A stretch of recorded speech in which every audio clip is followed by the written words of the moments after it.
The Ink and Paint Club podcast is intended for mature audiences only, so don't tell your parents! Listener discretion is advised.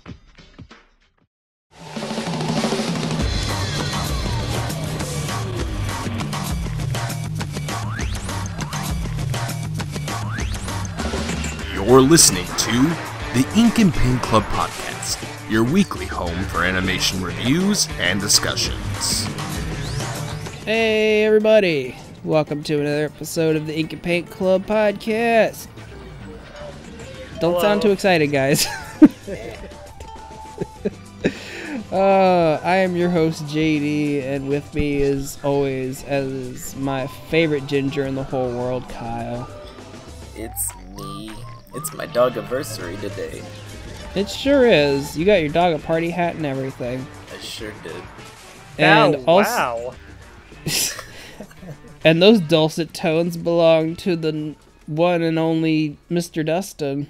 Hello, I'm back. It's like remember how after the original Ren and Stimpy, they brought it back as Ren and Stimpy adult party cartoon?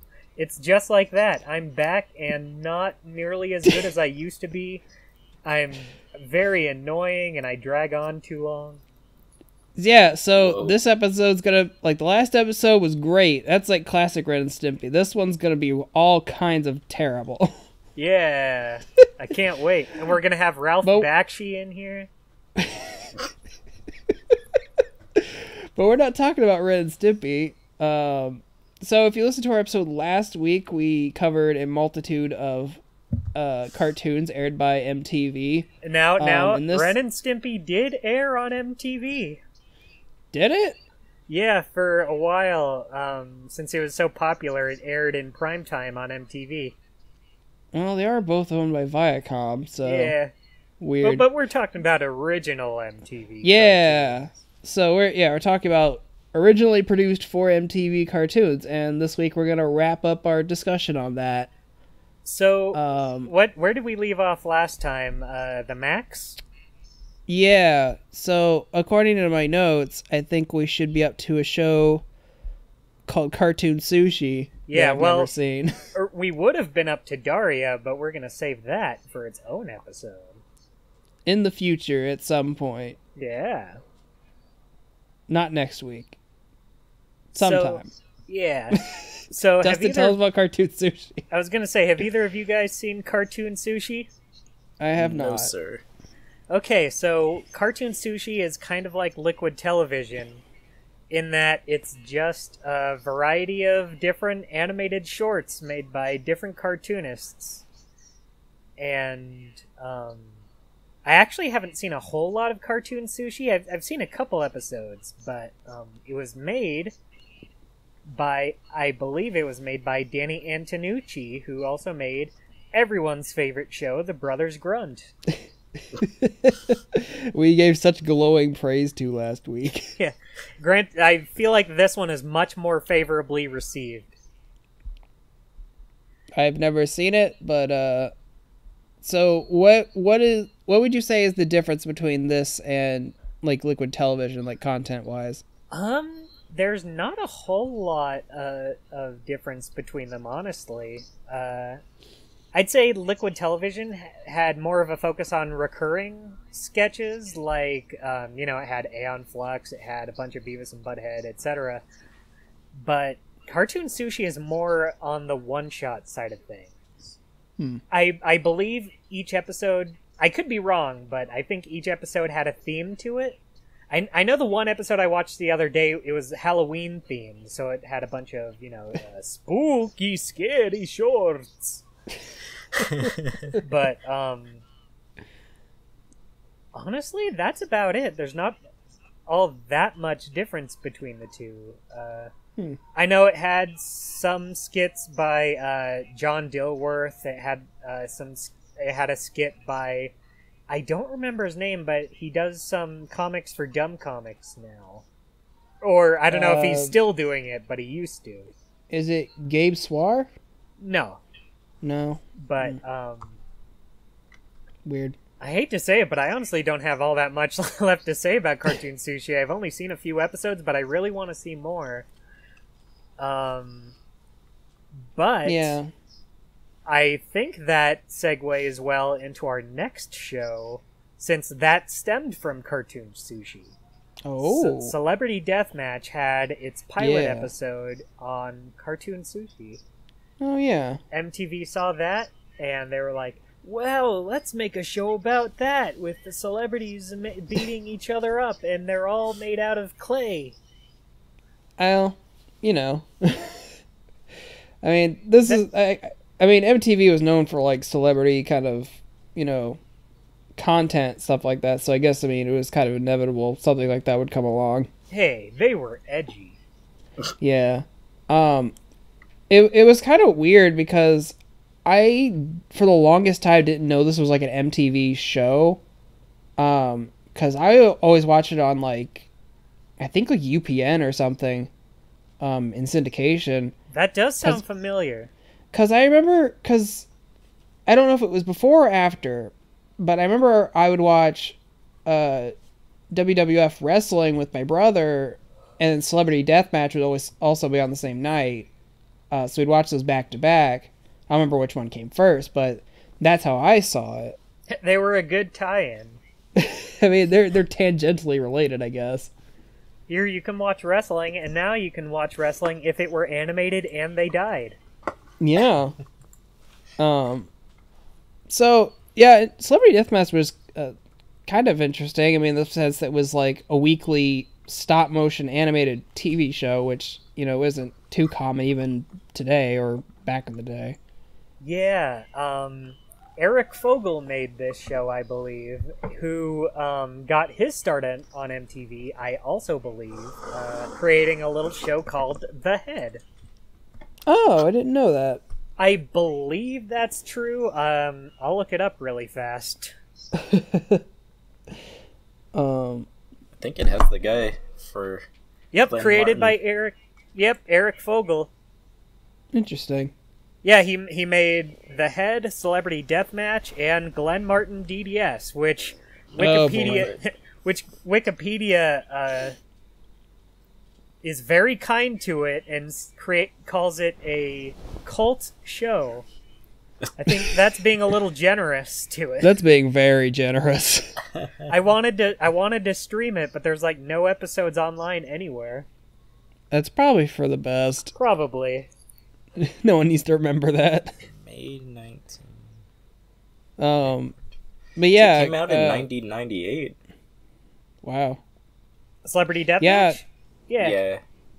Yeah, it was around for a while. It was one of their remember- MTV's big flagship shows for a long time. I remember watching it, I think, it's like around Super Bowl time or something like that. That was the first time I watched it. I think it was Jim Carrey and Mariah Carey or something like that. Oh, right. I forgot they had the big Death Bowl special episodes.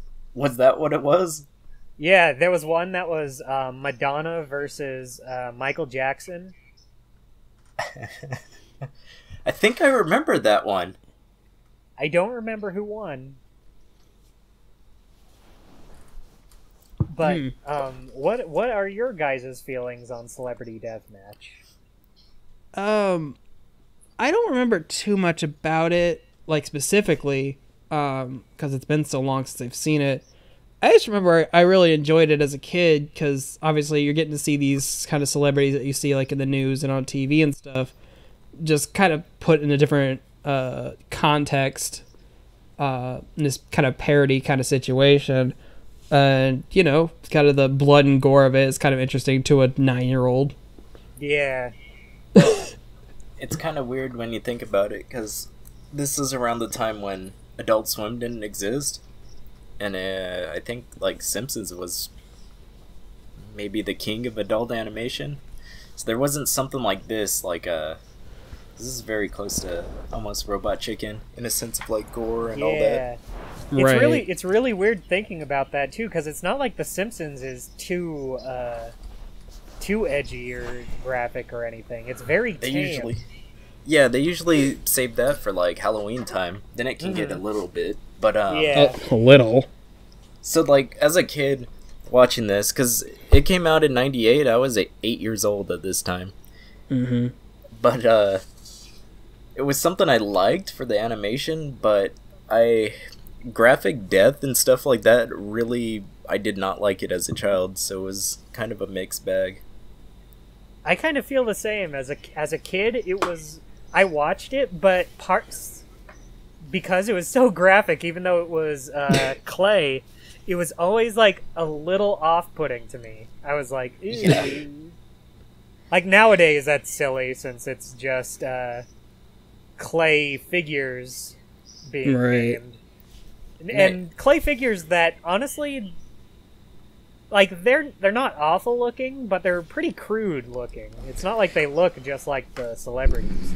Yeah, it's like it's like close enough that you know what it is, but like just off enough that it's not like super pristine. Yeah, exactly. I liked it at the time, but I honestly I don't know how it would hold up if I went back and watched it, because you know, a lot of it just comes down to, oh, celebrities, we're referencing all these celebrities, and now lots of violence. Like Kyle said, it is very much Robot Chicken-esque. Yeah.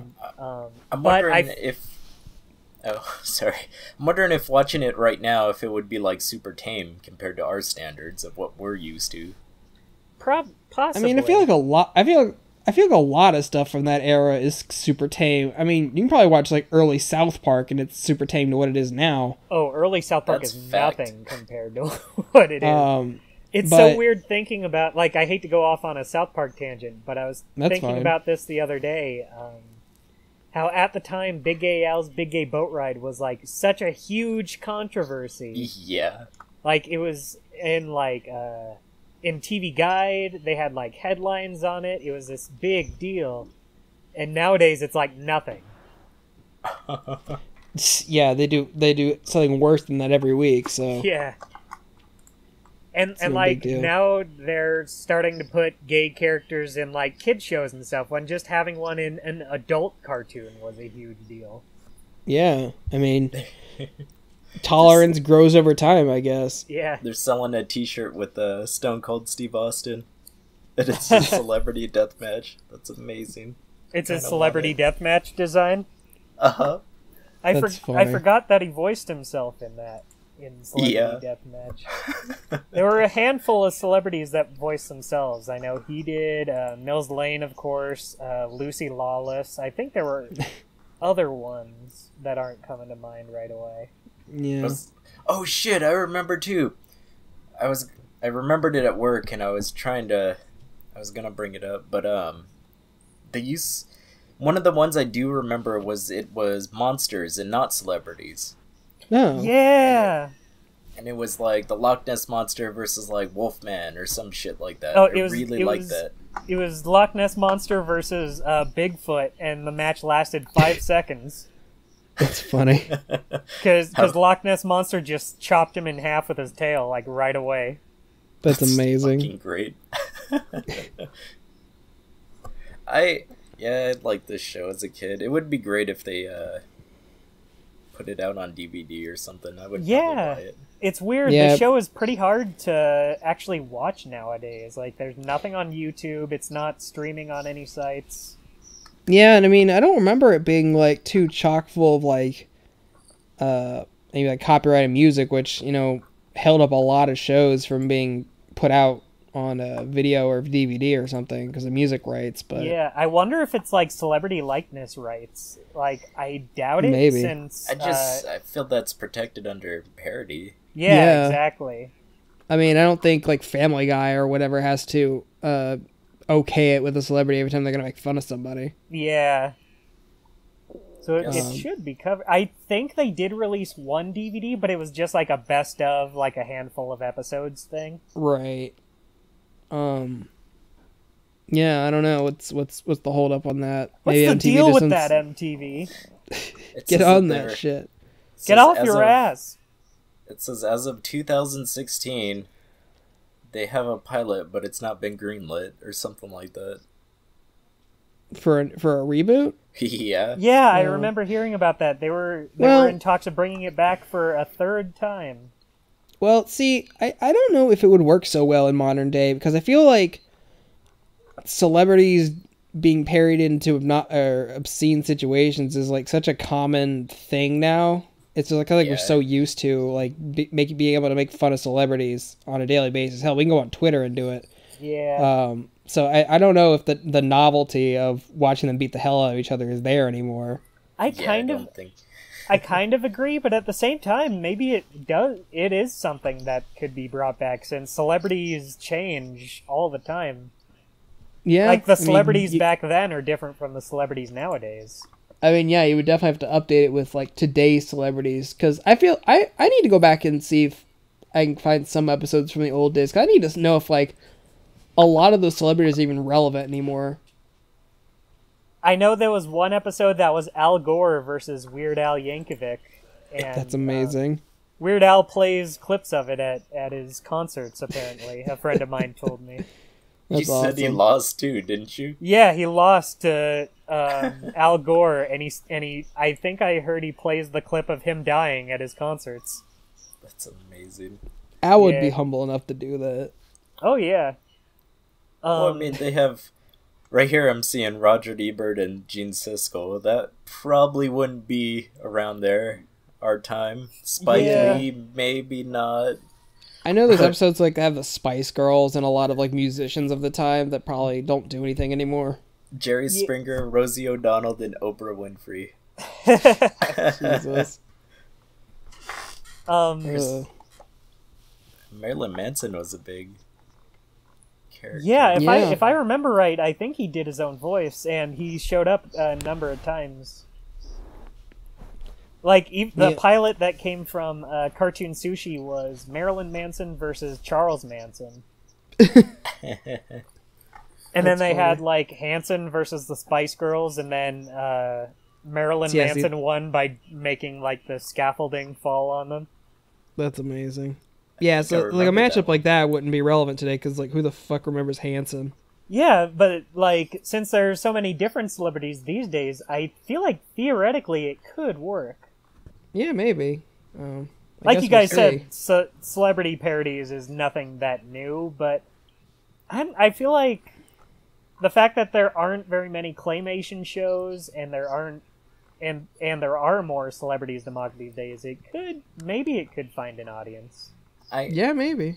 I kind of feel like with shows like Super Joe and Mr. Pickles and Robot Chicken, where you just see gratuitous amounts of gore, that it's not. It doesn't have that same effect as it used to.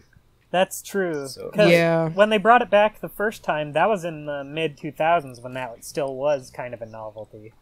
Yeah. I saw a lot of hate for the revival, but when I watched it, I mean, it was the same as it always had been. I think I remember the first episode. It was Paris Hilton. Twins. Oh, yeah. It was the Olsen twins versus the Osborne kids. Yeah. I forget who won, but there was also like Paris Hilton versus someone. Nicole Richie. Yeah, that sounds about right. I don't know these celebrities. Who are these people? Like, even when they brought it back, I wasn't up to date on my celebrities, but they had some I knew. I think they had like Tobey Maguire, Adam West was in an episode. That's funny. I remember they used to have like a sci-fi and just weird shit like that where they would bring celebrities back from the dead to fight again. Yeah, they had the Celebrity Deathmatch time machine where they would bring back already dead celebrities. I think they did one with like the Three Stooges. I remember one with it was Groucho Marx. Yeah. There was one where in the reboot where they brought back Chris Farley versus I don't remember who was fighting. I'm reading it on Wikipedia right now. It says Horatio Sands. Yeah, that was it. I don't know who that is. Adam West versus Christian Bale. Oh, the Battle of the Batmans. Adam West is dead. He is dead. Yeah. That's too bad. But he still has an animated movie coming out. I mean, he lived for a long time, so... That's the thing. When celebrities die, it's sad, but if they lived so long, it's kind of like good on them for sticking it out so long. Like, June Foray died recently, and she was almost 100 years old. Yeah. Damn. Like, Just anytime like I she remember that she was alive, I'm like, damn, still? Yeah, and she was working up until maybe like a year before she died. I think I remembered hearing she was working up until 2016 at least. Like, she was voicing Granny in Looney Tunes, and like anytime there was an old lady character, it was usually her. Good for her. Yeah. She was Lena Hyena from Roger Rabbit. That's true. But do you guys have anything else to say about Celebrity Deathmatch? No, I'm just saying I have fond memories of watching it, but it's more of like feeling memories than specific memories. Yeah. Reminds I me of go a simpler back time. I thought about streaming it the other night. Maybe when I do that MTV night, I'll stream some of it. That'd be cool. Yeah. So yeah, that was a good show. It was a good show. So moving on to our next show, Dustin, I feel like you'll probably head up this conversation too, because why don't you tell us about one of your most favorite shows ever made?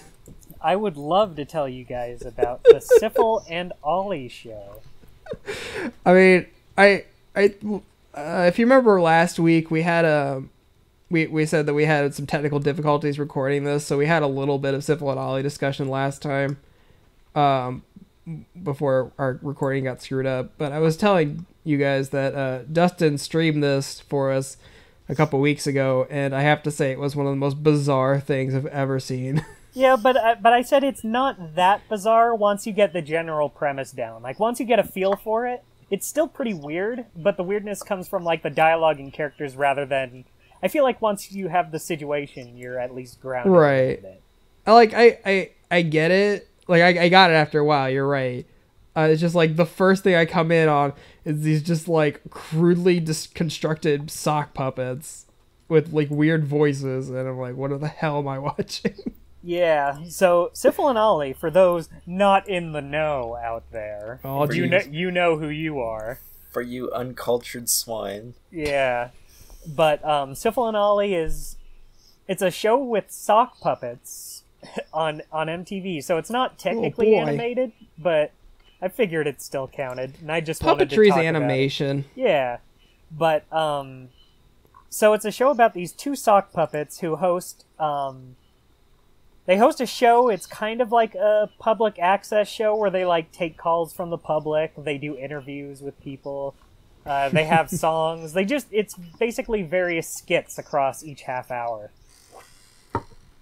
So like some episodes they'll take calls from not actual viewers, but it's like scripted segments where they take quote unquote calls from the public.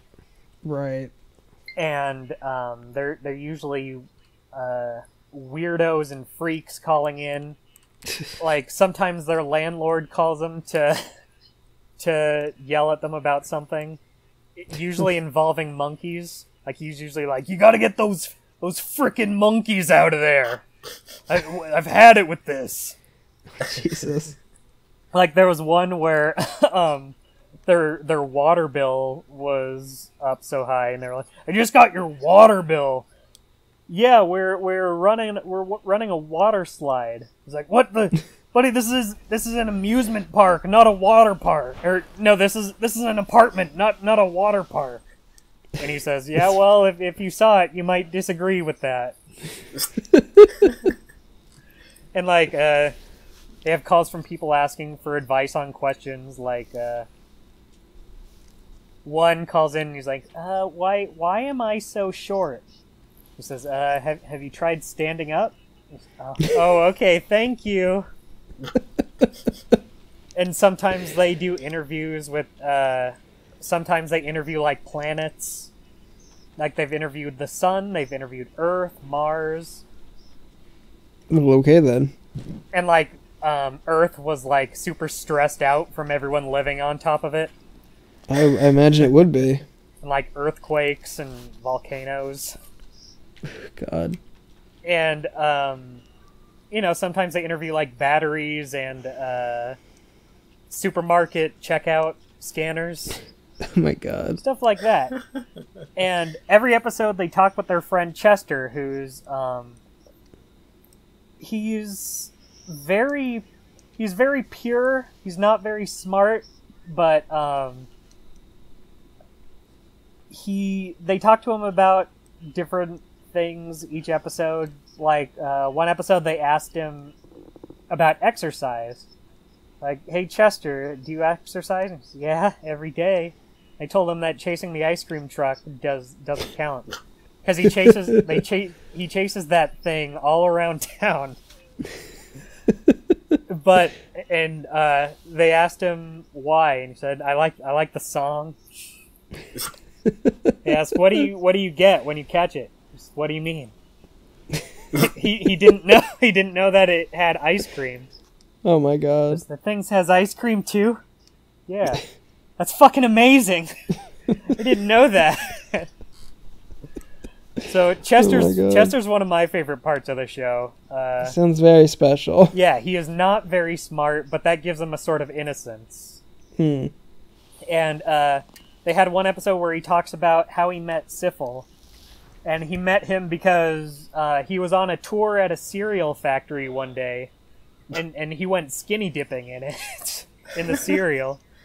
But, security caught him and booted him out. But the next day, Syphil found his underwear in his cereal, and he called the number on the waistband. And from that point on, the rest is history. I need to watch these, because there's, like, a strange magic behind shows like this and, like, Space Ghost. Yeah, I would say is it almost like all improv, or is it... A lot of it is improv. I'd say it's kind of 50-50. A lot of it is improv, a lot of it is scripted. But, it's all just as good. All of it is wonderful. And it was created by Liam Lynch, who wrote, like, the songs in Clone High. He did the Tenacious D TV show and movie. I do love the show. Yeah, the show is great. I think the movie's good, too. Maybe not as good as the show, but... I still love both, and, he went on to do his own podcast. He's just great. He makes a lot of cool stuff. But each episode has, like, songs. It has the Precious Roy Home Shopping Network, where each episode it switches to a home shopping network sort of format, where they're trying to sell a different product each episode. And, they have a different product, like foot-long hamsters. They're usually pretty worthless items, like the Bigfoot bird feeder, where they take calls from an actual Bigfoot who loves these things. And like pirate cripplers, which are just like beavers that gnaw on their wooden legs and cripple pirates that break into your house. That's amazing. That's one of my favorite segments, because Ollie just loses it. He has like a weird complex where every single time he tries to sell these items, he just loses it. He can't take how no one calls in with stuff good to say about him, and he just loses his mind each time. It's hilarious. And then each episode has like 2 or 3 songs that are all great, and that's about it. All great stuff, and they just kind of cycle through those segments each episode, and it never gets old. I think the only time they had a guest star was they had Tony Hawk on an episode, and he played the gatekeeper to heaven.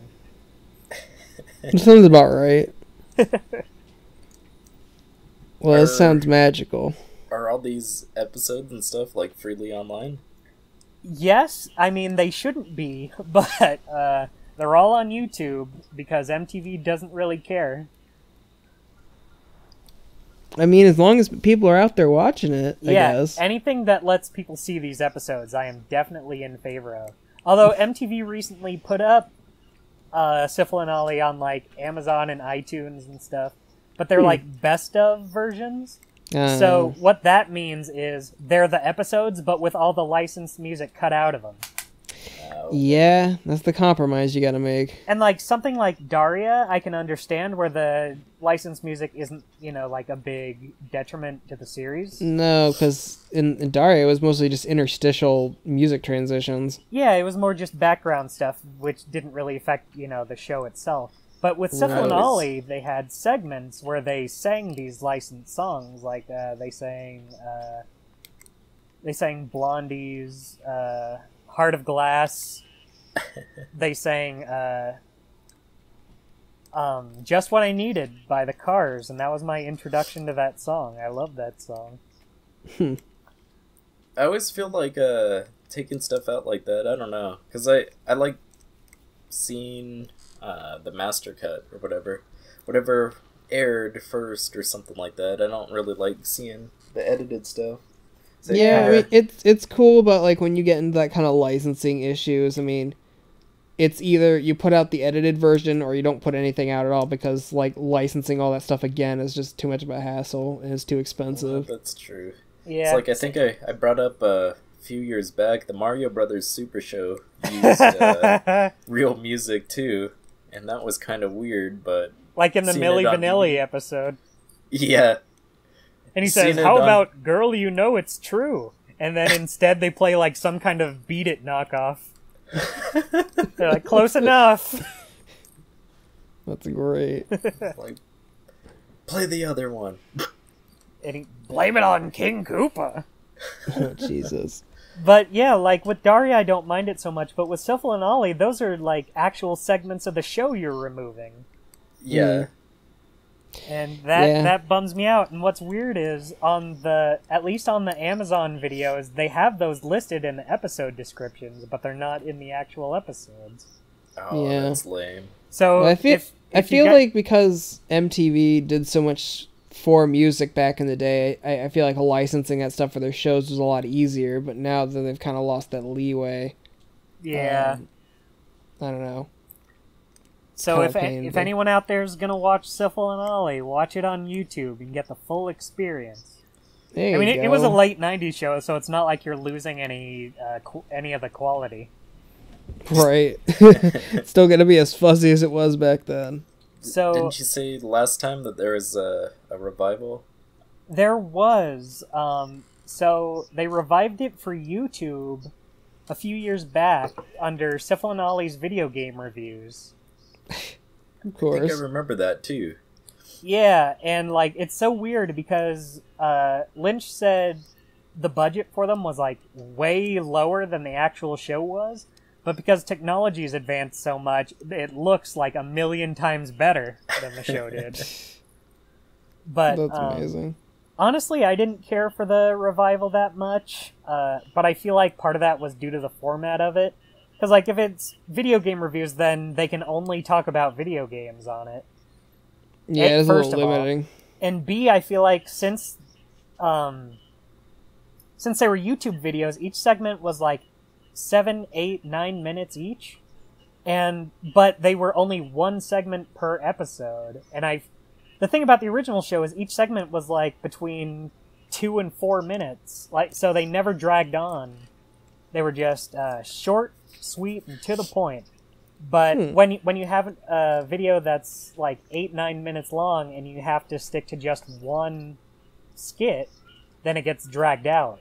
It doesn't. Yeah. It's not as smooth. It doesn't work as well. So I don't blame the creators for it at all. I blame the way it was brought back.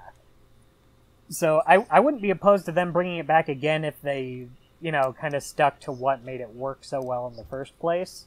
Mm-hmm. And it's not even that this revival was awful or anything. It still had some funny moments and some good songs and stuff. But, just didn't work quite as well.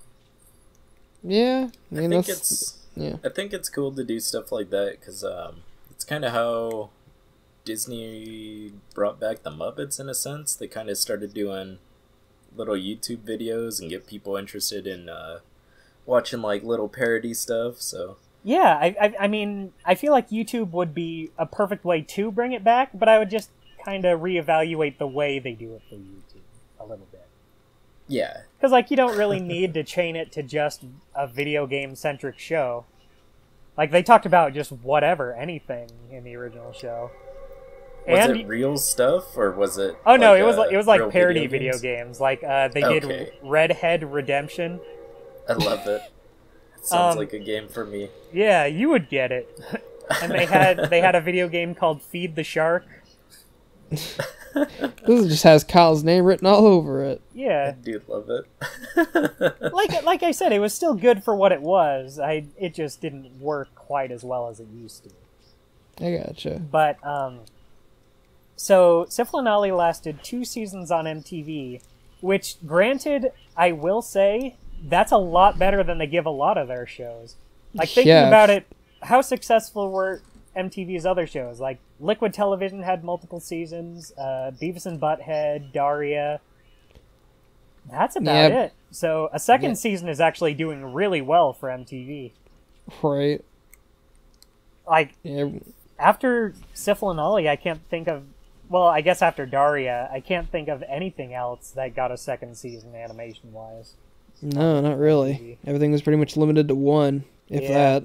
But it actually was going to get a 3rd season. They recorded a few episodes, but then MTV pulled the plug on it. But they did get, like, I want to say 4 episodes worth of content out before that happened. So they actually have those online as, like, the lost episodes. And those are just as funny as it ever was. That's awesome. To their credit, MTV has those up in their best of versions, so at least it's not like lost. Yeah, there you go. They put out a DVD for it that's like $80 now. Holy Jesus. shit. That's why secondhand shops were made. Yeah. Find something like that. I only started getting into Sifl and Ollie after, like, I want to say into its 2nd season, so... But I feel like MTV was kind of behind it at first, because, like, they put out a soundtrack for it and everything. How did you find out about it? I just caught it offhand on MTV one day. Because, like, I was watching Beavis and Butthead, because I was like, I remember when I wasn't allowed to watch this. And then this show, Sifl and Ollie, came on after, and I was like, what is this? Oh, this is really funny. I love this. But it's so weird because I think originally, you know how you were saying the Brothers Grunt, they did this thing where they played music videos but had the characters across it? Yeah. Like randomly? Sifl and Ollie did this too. Like, none of these versions are online anywhere, but I swear I remember seeing this. They would play music videos in between the segments, and they would just, like, every now and then have Sifl, Ollie, and Chester come across the music video. That's how I saw Sugar Ray's every morning. Oh my god. Yeah, it was such a strange concept to see, and I'm like, it's kind of weird hearing that, like, other shows did that too. Yeah, it's weird in retrospect thinking about it. At the time, I thought nothing of it. At the time, I was like, it's cool, I get it, because it's MTV. They show music videos. Right. So they incorporate that into their shows. But yeah, in retrospect, especially since they kind of retooled Sifl and Ollie, because there's season 1 and 2, and none of them have those, if you look up the episodes. So it kind of comes across as like a weird fever dream. But that's all I really have to say about Sifl and Ollie, other than it was super great. It and Clone High are 2 of my absolute favorite shows ever made. Everyone should go out and watch that, and that includes you guys. I'm definitely gonna watch it. Yeah, I'll give it another shot. I feel like it might be more up Kyle's alley than JD's Maybe. It is definitely for a niche audience, I will say. Well, all right then. I'll try to give it another shot. Yeah, you better. Oh man. So speaking of shows that I should probably give another shot, let's talk about a show called Downtown. Speaking of shows I love. And I watched 1 episode of it and didn't really care for it. I feel like you said you watched the first episode, right? I watched the first episode a long time ago. I feel like you should... I feel like it gets better as it goes. The first episode, I like it, but it's a little rough. I feel like the improv for it comes across a little better later on. I have a very I don't know how to describe it. It's a show that is like almost 100% improv is very hit or miss for me, because it really comes down to the actors, I guess. So when you've got shows that at least have an improv feel, like I guess whole movies would be a good example. The dialogue feels really natural, that you can almost feel like it's kind of written, but at the same time it feels improvisational. But when I was watching Downtown, it felt like way too improv-y. Like it just felt like it rambled a little too much. Like I said, they get better at that, I feel. Yeah. So I don't know if I really got a feel for what the show is about. Like what is Downtown about? So it's about this group of people with some sort of connection to one another. They all live in downtown New York.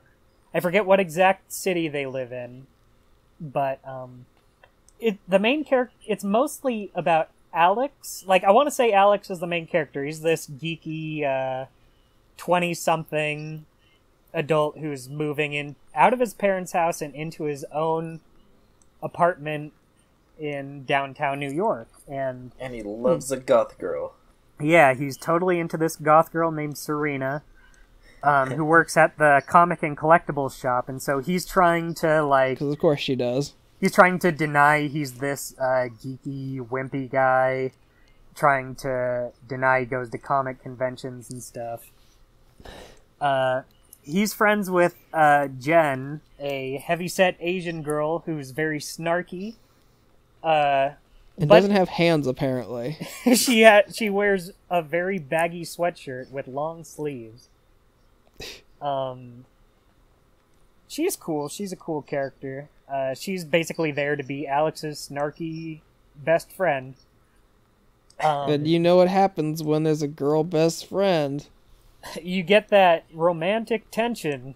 Woo! Oh boy. But I feel like Downtown does it well. Like, I'm usually against that in shows, but I feel like Downtown does it pretty well, where it's more just a concept where they flirt with every so often, like maybe like 2 or 3 episodes in the series they do it, rather than it being like an in-your-face, oh, will they, won't they, sort of thing.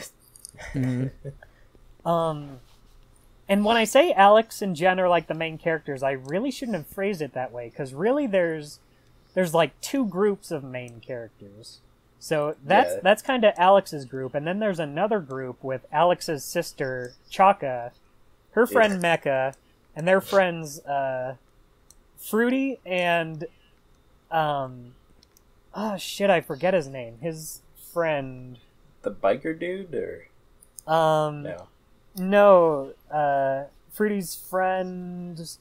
I'm gonna look it up. Matt, that's it. So they're younger.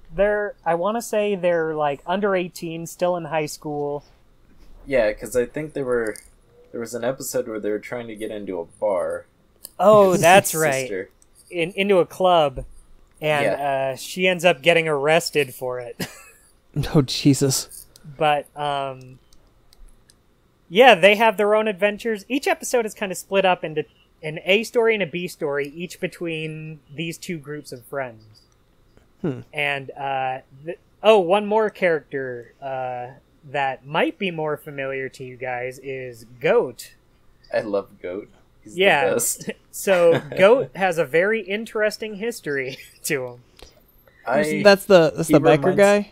Yeah, he reminds me of a character from Megas. Megas it's the same guy, isn't it? Yeah, it's funny he reminds you of him, because he's literally supposed to be the exact same guy. Well, there you go. He's based off a real guy. That's hilarious. It's really funny, because I love Megas XLR. I think that show is so, like, it's stupid, but it's like my brand of stupid that I love. and then just like to know that this person made this show as well. It's like, it's so weird because they're so vastly different shows. I think he's a co-creator of it. I don't know if he's like the main creator of Megas XLR, Right. but I know he's definitely involved with it. I mean, But- looking at the character designs, I can kind of see it. Yeah. Yeah, and in the pilot for Megas, there's cameos by Serena and Alex, I think. Oh, That's And pretty cool. yeah, and I haven't seen the pilot in a while. I should rewatch that. I should too. I want to see if I can catch him. But so Goat was in Downtown, Megas XLR. He had a cameo in Metalocalypse. And he kind of, sort of, is in Motor City. Not really. Like, it's more an XP of him in Motor City because they couldn't get away with reusing the character of Disney. As Oh their yeah, eye. there is that kind of grungy biker character in Motor City. I forgot about that. In Motor City, he's called. I forget his name. It's been a while since I've seen it. I'll need Yeah, I know who you're talking about. It's been a while since I've seen that show. Yeah. I love the show, but it's just been so long since I've watched it. But I guess Right. when Disney has their ironclad hooks in it, they can't get away with reusing a character. Right. Yeah. But, yeah. Oh, go ahead. Oh, I tried watching this the other, I don't know, probably beginning of the year, and kind of like GD, it was really hard for me to get into. Maybe watch 4 episodes before I was like, eh. I get you. Because the improv's not really all that bad. The voice actors kind of sound like they were pulled from the streets, though. Like, they're very... I think Yeah. that's exactly the case. Yeah. I feel like they do a good enough job considering that, though. Like, I bought them as the characters. Yeah. I love the character design. I would see it just in pictures online, like, oh shit, what is that show? But it is kind of hard to get into. I might have to give it a second go again. I would recommend it. Maybe watch some of the later episodes, but then again, I feel like if you've watched 4 episodes in and it still didn't grab you, it might just not be for you. Because I saw the episode where they were like racing each other on a train. Oh It was his yeah, sister. I streamed that one the other day. I just hate his sister as a person. His sister's kind of a bitch, yeah. She's the worst. But I don't know. I feel like that brings a lot to the show. Well, not a lot, but I feel like she's bitchy enough that it adds conflict, but not... Well, I feel like hating her is reasonable, but I feel like the other Bitchy and characters... selfish. Yeah. I feel like the other characters kind of help balance her out a little more. Plus, you know, it's supposed to be realistic, and, you know, there's some people who are just kind of like that out there. That's true. People who are just kind of bitchy and spoiled and don't really have visual redeeming qualities. Yeah. That fucking hits home, man. Yeah. But I'd say a lot of what it comes down to for the show is the characters. So, like, you know, not a whole lot goes on in the show. Like, each episode has stories, but it's not like there's some plot that progresses or anything. It's very much a slice of life show. So if you're not into the characters, then you won't be into the show. But if you want to see, you know, what happens to the characters and their daily lives, like, there's one episode where Alex actually does go to a comic convention, but he actually meets up with Serena there. He's like, oh, geez, I gotta avoid my nerdy friends. I don't want her to think I'm actually into this stuff. Oh my god. But Why would you do that if she works at a comic store? Well, she went there because she worked at the comic store. You know, they had a booth there at the convention. But I mean, like, why wouldn't you assume she's at least a little into that stuff if she works there? Well, you know, it could just be a job. Yeah, I guess so. But he was going there because he was looking for a collectible toy. Yeah. Nerd. I relate with this. I feel like that's an Yeah. episode you should watch. That's a good one. No, I totally saw it. He wanted some, like, Minotaur figure or something. It was Something like that. He was saying he saw some old guy at the toy store. It was like a wake-up call for him. He saw an old guy screaming. Yeah, he's like, if you have the ship, you should have the guys. Yeah, I remember that. It was great. Yeah, so I feel like a lot of it comes down to the characters and actually wanting to see, the situations they get into. So I would recommend giving it another shot just because I love it a lot. But if you've watched it, it's not into you. If you're not into it, I can see that. But I feel like part of it comes down to the atmosphere of it too for me, like the characters and the atmosphere. I just love that gritty New York feeling for it. It captures it so well. It has a really great heavy outline, almost comic book feel to it. Mm-hmm. Yeah, that was something I really liked. I do love the art style for it. Yeah. Oh yeah, maybe I'll give this another shot then. Yeah, I'd say give it a few episodes. If you're still not into it, then you probably a few episodes in, it's probably not going to grab you by the end. Yeah, I usually have a rule. I'll give a show 6 episodes to get good, and if it doesn't catch me by then, that's where I cut it off. But we'll see. Get good, scrubs. Yeah. I would say the first episode is probably its weakest episode. Yeah, because it does come across as kind of okay. This is very improv, and then I feel like it gets more natural as it goes. Because it's kind of a mix between improv and scripted. Because, they got to get the story in there and everything. But I mean, a lot of improv shows like that, it's more of they're given a general direction of how a conversation's supposed to go, and then it's the actor's job to, get it there. Yeah, I feel I can't say for sure, but I feel like a lot of it is scripted, but then, a lot of it is improvised, the voice actors bring in, stories and stuff for the characters. And then they're like, yeah, we'll put that story in the show. I think they said, the voice actors for Alex's sister and her friend actually got into a huge fight while recording. And they were like, yes, this is real teenage girl stuff. We want this. That's funny. Keep it rolling. But, yeah, that's about it for Downtown. I like it. These guys apparently hate it with every fiber of their being. I don't hate it. No, you I hate just the strong say it. word. But, yeah. So what's next? What do we got next here? So have either of you guys heard of a show called Undergrads? No, whoa, wait a minute. There's one more show you're skipping there. Don't be so hasty. Is there? I thought that was next on the list. There's a little show called Spy Groove that aired in June of the year 2000. What the hell are you talking about? Yeah, I've never heard of that. Look it up. It aired on MTV. Okay. So I barely have anything to say about this, but a passing mention. I did watch a couple episodes of it the other day. So Spy Groove is this show. I don't know if it's flash animated or not. It's very stylized. I do like the way it looks. That reminds me of the Len album artwork. For that single "Steal My Sunshine." Looks like the same artist. Oh god, I forgot about that song. Yeah, I love that song. That's 90s as fuck. It does kind of look like it. Yeah, it has this very big, thick, solid outlines. I don't really even know how to explain it. It's very quote unquote hip. It has hip. I've never seen this before. This is amazing. Yeah, I don't know if I would say I like the show or not. I wouldn't say it's bad, but I don't know. I kind of like it. I like the art style, and the humor is kind of...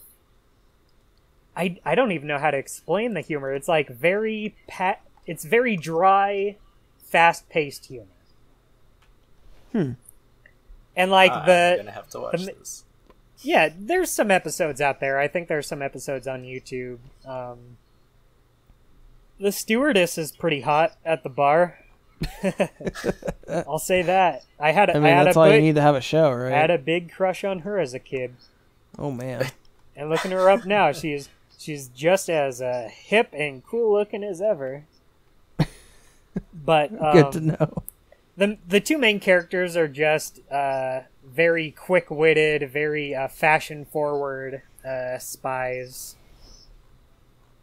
Yeah, I've never heard of this show. They're sent on fashion-centric missions. Like, one mission had a bunch of supermodels being kidnapped, and they had to find out what happened to them. That's weird, but okay. That's all I can really say about it, since it's been... I want to watch the rest. I only watched the first 2 episodes. And I feel like before I watched those, I would have said it wasn't a good show. But after watching it again, I think there's something there. Like, not a favorite, but I liked it enough to want to keep watching. Okay, then. And that's my in-depth analysis of Spy Groove. Yeah, there you go. Now we can move on to Okay. So have either of you guys watched Undergrads before? I've heard of it. I've never actually watched it. I've watched it before, but not for years and years. And I have the DVD for it, so I'll watch it again at some point. But honestly, I don't have much I can say about it other than I watched it once a long time ago and liked it. Yeah, if I remember right, I think this is like Clone High in the sense that it's like a Canadian import show. I think so too. I was actually turned on to it by I think he listens to the show. Friend Matt. I think he was the one that told me about it because he loves that show. But yeah, it's a pretty basic teen drama kind of show, teen comedy dramedy kind of show. The kind of stuff you like. It is the kind of stuff I like. Like Brace Face. Oh my god, Dustin, seriously. You need to stop playing Brace. I'm starting to enjoy it. Her life is complicated. Boyfriends. But basically, Undergrads is a comedy about a group of friends in college. They're like their freshman year of college. The 4 main characters have been like friends since they were babies. One of them actually ends up going to a different college, like a technical college, because he's some weird like super genius or whatever. And it's just about them adjusting to the new social situations of being in college and all of that stuff. And I watched this like my sophomore year of college, so it was like it was relatable. It was relatable. There's an entire episode where like the main character is fighting with the financial aid office to get a reimbursement check, which I know that struggle all too well. And the main character always reminds me of Breckin Meyer for some reason. He like looks like him. Kinda. His name's Nitz, right?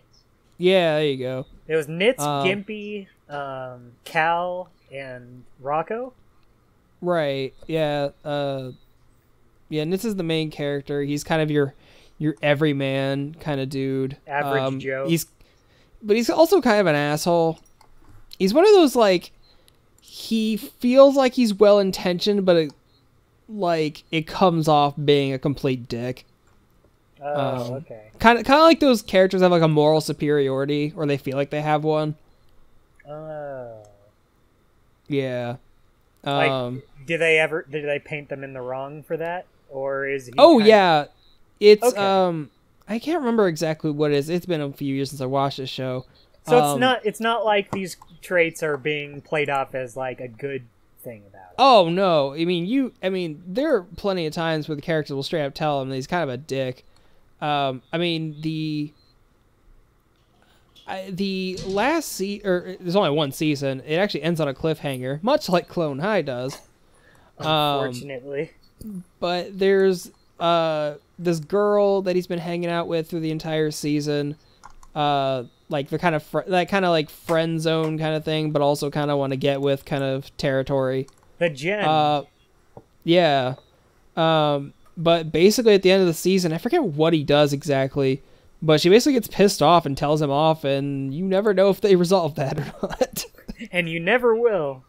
Nope, and you never will, because this show's been off for fucking almost 15 years. But I don't know, it's kind of just a slice of life kind of thing, just dealing with various college-related problems. I think there's an episode where Rocco if I remember right, there's an episode where Rocco contemplates being if he's gay or not. Oh yeah.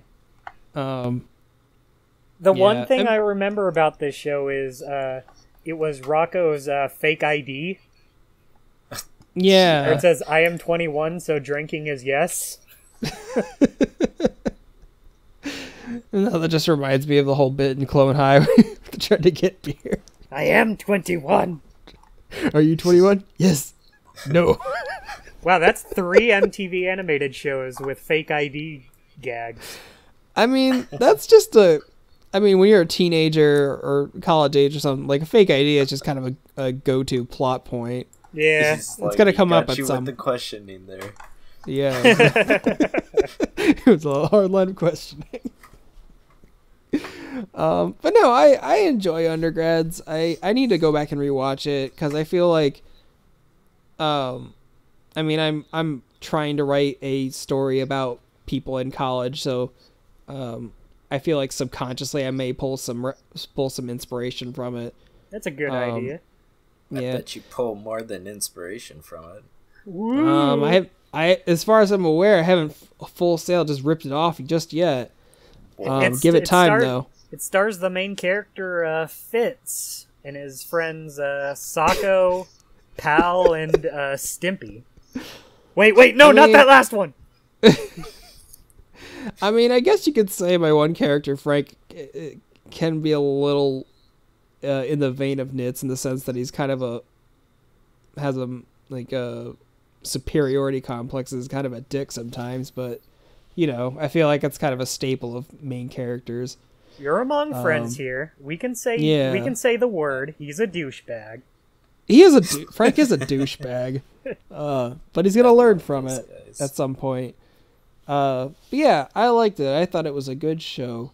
I do. I'll make sure to watch it again at some point. I wanted to. I just haven't gotten around to it yet. But I have the DVD just waiting for me. There you go.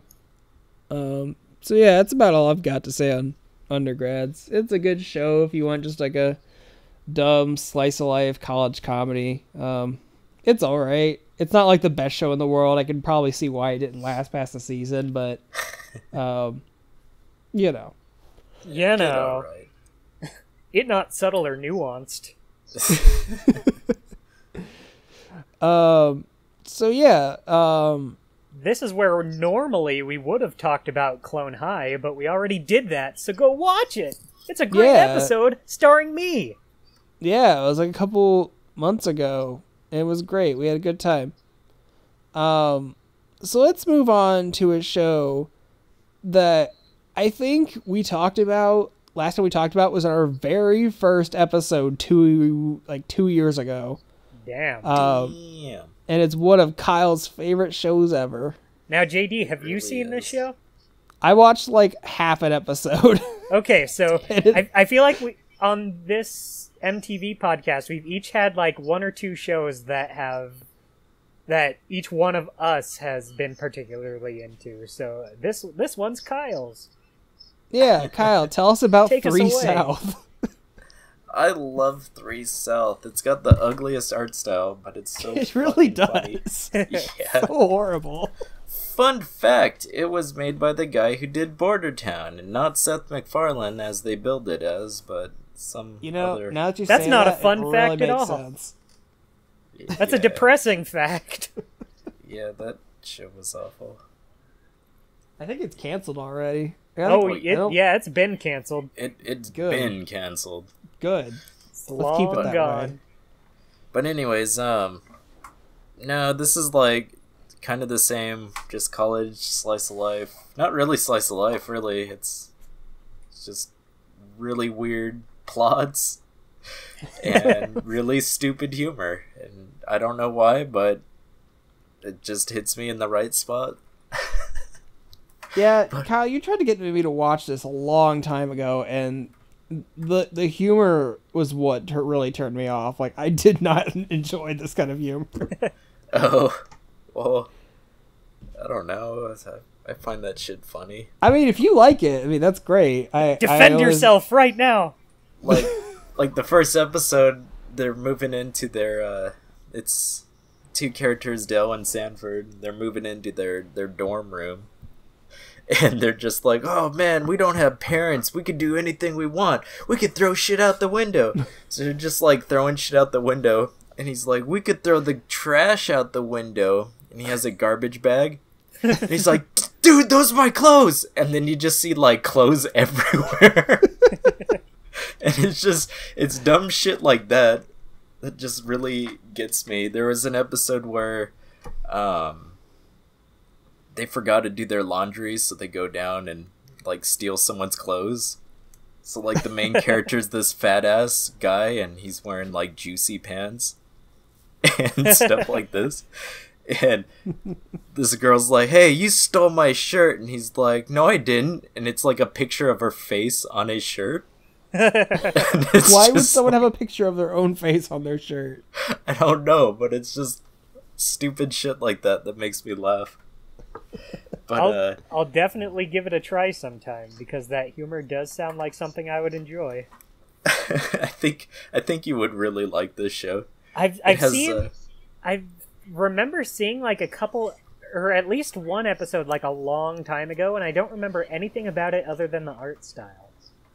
But yeah, I'll definitely give it a watch. One of my favorite episodes. Well, like it has Brian Posehn, which I really like. He's one of the main characters. The creator plays Joe, and Joe's like the asshole of the. He's their asshole roommate. And then Jeffrey Tambor plays the principal, and I like Jeffrey Tambor too. He is pretty great. He was on Arrested Development. He was in China, Illinois as Baby Cakes' dad. Oh my god. He was in the SpongeBob SquarePants movie. He sure was. Oh shit, that's As right, King as Triton. Neptune. My crown's in one of Shell those. City! Oh, but we're forgetting his best role of all, the mayor in The Grinch. Oh god, I forgot about that. I forgot about Jesus. that too. He has a very distinct voice. He does. He does. I love him. He's like a background character in Tangled. Is he? And he's got like the whole the one. He's one of the characters in the bar. Yeah, he has a dream. Yeah, and he actually has a singing bit. And he's in the show too, because Mel and I've been watching that off and on. Oh, nice. Huh. Yeah.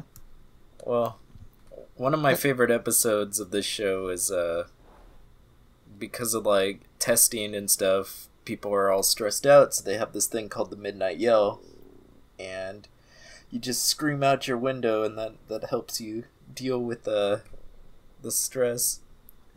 So it becomes like this game for the main characters.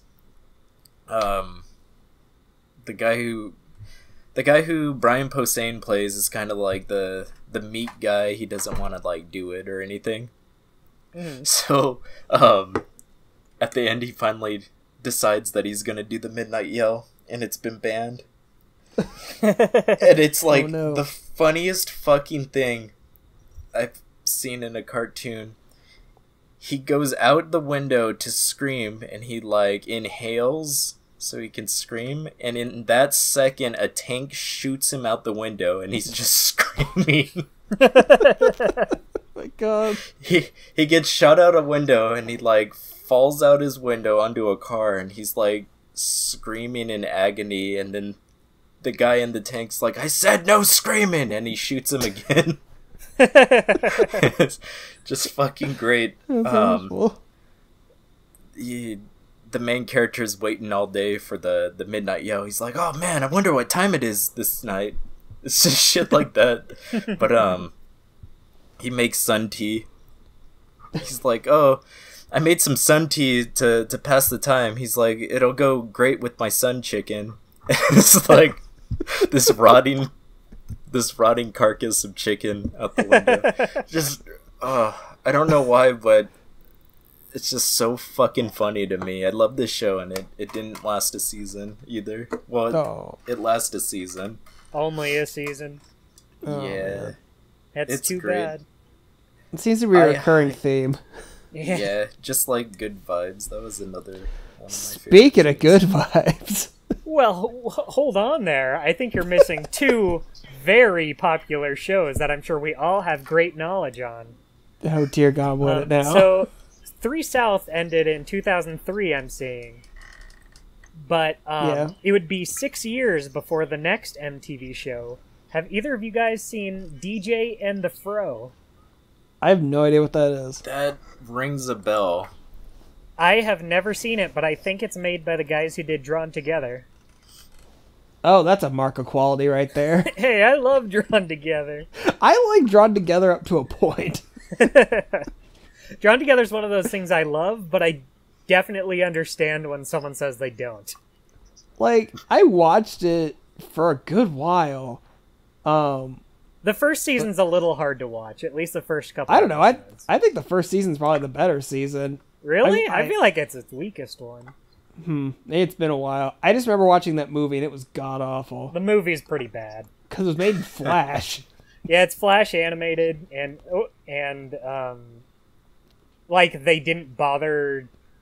Since the whole plot of the movie was them not being on TV, they were able to be uncensored and go completely, push the envelope. They just had no limits, and it really shows. They didn't have to do any smart jokes. Oh, God. Damn. So DJ and the Fro, no one's watched it. Moving on. Have any of you guys seen Popzilla? No. I have That rings a bell too. I have no idea what it is. Moving on to Good Vibes. So, Dustin, I don't know if you've ever watched Good Vibes, but Kyle and I really like this show. We talked about Good Vibes on the Mother's Day episode. Of course, I've seen Good Vibes. Oh, that's right, because you like Babs. Mondo's mom. Yeah, she has a name, JD. Her name is Babs Brando. Please treat her with respect. She's a lovely woman. God. But yeah, Good Vibes was, I think, one of MTV's last ditch attempts to get an animation, because it was paired with the Beavis and Butthead reboot, which honestly, had Good Vibes been on before Beavis and Butthead, like time wise, because always like Beavis and Butthead would lead, and then Good Vibes would be on in the next slot. I don't know if I would have watched the reboot of Beavis and Butthead had Good Vibes been in the first slot, but But yeah, this show is about a fat New Jersey kid and his mom moving to a beach town in California and dealing with being a fat nerd. Highly relatable to me. Yeah. And it's so weird. Like, I feel like it's almost, I don't know how to explain it exactly. It's not highbrow humor by any means. I mean, the first episode, they give him a surfboard shaped like a penis. Yeah. The way I would and he carries it around for like the rest of the show. Yeah, doesn't he? He had has a hot dog. Yeah. Wasn't it like just a normal surfboard at first, then the bully character comes in and paints it into a dick? Yeah, basically he has like a peach longboard or whatever, and he just like draws a penis head on the end of it. Yeah. Yeah. The way I would describe Good Vibes is I really don't know if I would say it's good, but I would say it's very likable. I enjoy it a lot, but I don't know if I would say its jokes are...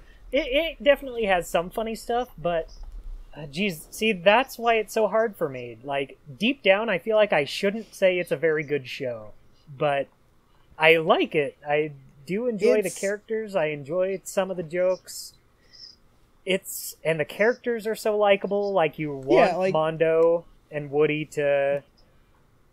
succeed. Oh yeah, definitely. Yeah. Like I definitely agree. Since I would the not. world's kind of against them. They're kind of the underdogs. I would not call Good Vibes a high quality show by any means, but it is an enjoyable show, and the characters are endearing. Exactly. I do like their friend Wodska. Oh yeah. Wodska's the best. He was voiced by Tony Hale from Arrested Development. Wodska's one of those characters I feel like that works way better in small doses. Yeah, and they don't use him a lot. Oh, Yeah, well, thankfully I mean, they knew that. They knew to keep him. yeah, they used him just enough. Like he's Yeah. not one of the main characters. I would consider him a secondary character, and he's used appropriately.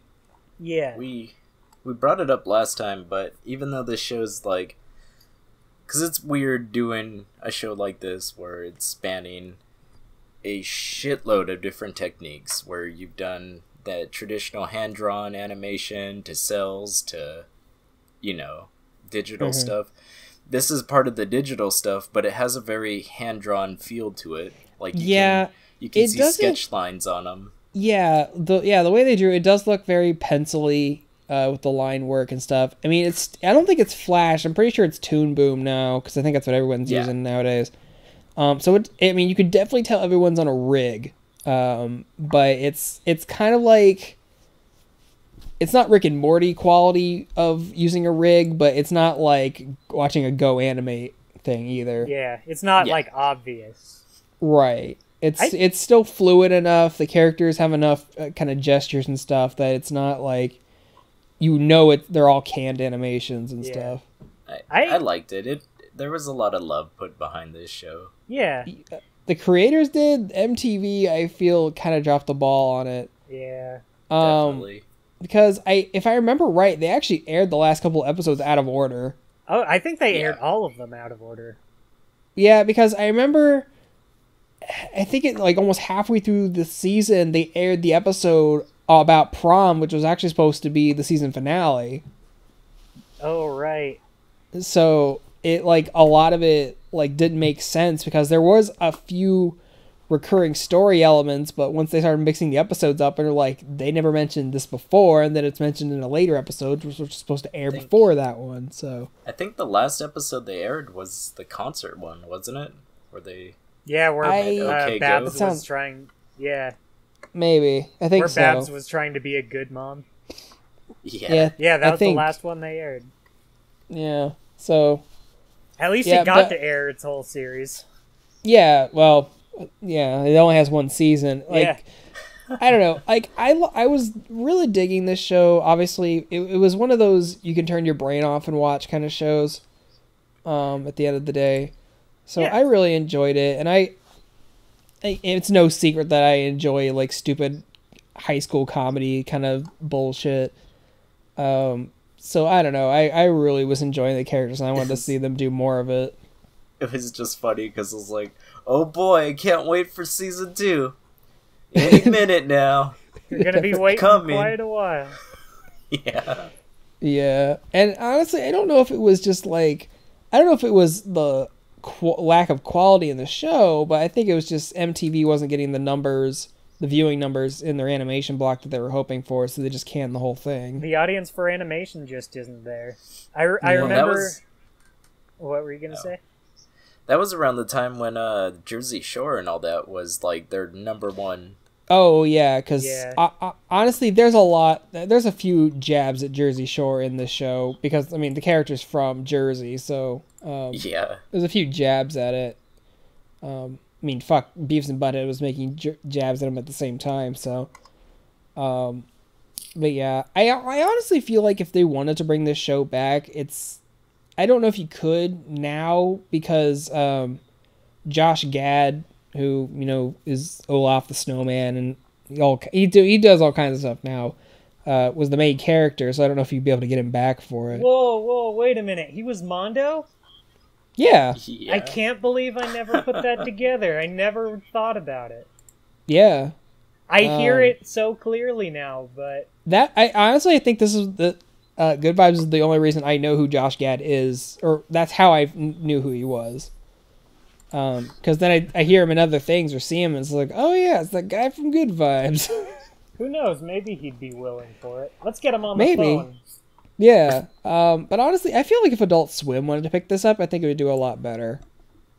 Yeah, but even then, it might be kind of like Downtown, where it is kind of tied to that very specific era it came from. Because, like, shows like Jersey Shore and stuff aren't really around anymore. But I feel like if they were to bring it back, they could easily skew it a little more towards modern I think I feel like the show setting doesn't really need to rely on, because yes, they made a few references to Jersey Shore, but it's not like it's heavily dependent on that as a reference. In fact, I think it just likes to poke fun of it because that was a thing at the time. But you could just as easily find some kind of new modern target to poke fun at if you were to bring it back. But that's true. I don't see it coming back.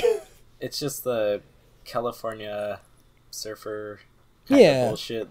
That's I don't want to like say it's rocket a power timeless for thing. adults. Well, yeah. I don't want to say it's really a timeless thing, but it still hasn't like gone away. Yeah, that's true. I like the stoner gags they have in the intro credits. How it's in a different art style or design every time. Right. That was always fun to see. There was like the rubber hose one, the Mario Brothers one. They did a Transformers one. Yeah. The Fear and Loathing one with the cool art style was a cool one. Yeah. Oh, this show was a peach. I love it. Yeah. Good vibes was a good show. It was pretty good. There you go. So yeah, that about covers all the shows that we meant to talk about. Is there anything either of you would like to say before we wrap it up here? Well, there's one last show that is actually still going. Is there? Yeah. It's different from all their other shows in that it's not like a plot, character-driven show. Oh. It's called Greatest Party Story Ever, and basically what it is it's just young adults telling some of their teenage party experiences and MTV animating it. Weird. Yeah. I've never heard of that. I kind of like it, just because, like, each of the stories they do with, like, a different animation style, different character designs. So, it's basically just the person the story happened to narrating the story, and then they just animate the story. That works. And they have, like, I remember one episode was in, like, Adventure Time style, one episode is, I can't even describe it, but just each episode just looks different. One episode was done with like marionettes. One episode was like popsicle stick puppets. Well, then maybe that means that MTV animation is completely dead just yet. Yeah, it's one of those shows where there's not a whole lot of substance to it, but what's there is something pretty cool there. Well, maybe I'll have to check that out then. Yeah. Other than that, I got nothing else I want to say. Did we talk about Spider-Man? Oh, we didn't talk about Spider-Man. Do you want to talk about Spider-Man? Let's talk about Spider-Man. Okay, let's rewind a little to 2000 something or other. Basically when the first Spider-Man movie came out. Neil Patrick Harris was the Spider-Man. He sure was. It was CGI cell shaded. Yeah, they had a big old video game cutscene. It was. Speaking of video games, kind of related. There was a Spider-Man video game that came out a while back. I think it was called like Shattered Dimensions or whatever. And so they had like Spider-Mans from different eras like coming together. So they had like the mainstream, they had Ultimate Universe, they had the noir one, and there was the 2099 Spider-Man. And they had like voice actors from different Spider-Man cartoons. So they had the guy from the 90s show, and they had like Josh Keaton, who did him in a Spectacular Spider-Man. But then one of them was Neil Patrick Harris, and I'm like, why the fuck is Neil Patrick Harris voicing a Spider-Man? Because I had completely forgot that there was a CG Spider-Man. I did not know he was in that show. Yeah, that is a pretty good reference considering the show's pretty all but forgotten. Oh yeah, and then I think the noir Spider-Man was the one from the Spider-Man and His Amazing Friends show. So they like really reached for that one. I see a DVD of it all the fucking time at Yeah. like Toys R Us and stuff, and it's got the most generic box art on it. Yeah. It's You just would never know it's that show. just Spider-Man standing on a web. Well, it's like him doing various poses, and then it's like, oh, this one's got a blue background. Maybe this one's got a purple one. And I don't know. It's awful. I don't remember if it was actually any good. Maybe I'll have to give it a shot. I watched like a single episode of it, and I couldn't get into it. Oh well, remember I it being found too good. I found an action figure of Spectacular Spider-Man, and he has a very weird face. That art style does not translate to 3D very well. Yeah, Cheeks' art style really is kind of really dependent. Like, he's done 3D models in his style and it works, but yeah, it's weird. I love his 2D style. Yeah, Cheeks is cool. He's awesome. You should follow Sean Galloway because he's cool. Yeah. So, anyone else have anything to say about MTV cartoons? They're I've good, got and I wish another there'd be thing. more of them. Flawless. That's what I would have said too, whatever you guys said. Kyle, what did you say? It was like, I've got more shit to talk about. Do you? Just kidding. Oh, pulling my leg again. Oh, one thing we forgot to talk about. The Celebrity Deathmatch video game. Oh, Yeah. It wasn't I very forgot good. that wasn't. Anna Nicole Smith is in it, and she squeezed her titties, and Oh. milk came out. As we all do from time to time. Don't act like you guys haven't been there too. No comment. Well, guys, I think that does it for this week's episode. I enjoyed talking about some MTV cartoons with you guys for the last 2 weeks. It's been fun. I also And- enjoyed talking with you guys about MTV cartoons. Well, good, Dustin, because we like having you on here, and you're welcome on our show whenever you want. Good, because I'm going to Literally- hijack the show. Yeah, literally just in the middle of the episode, you're just going to bust in and be like, I'm on this show. Ah, now." it's me!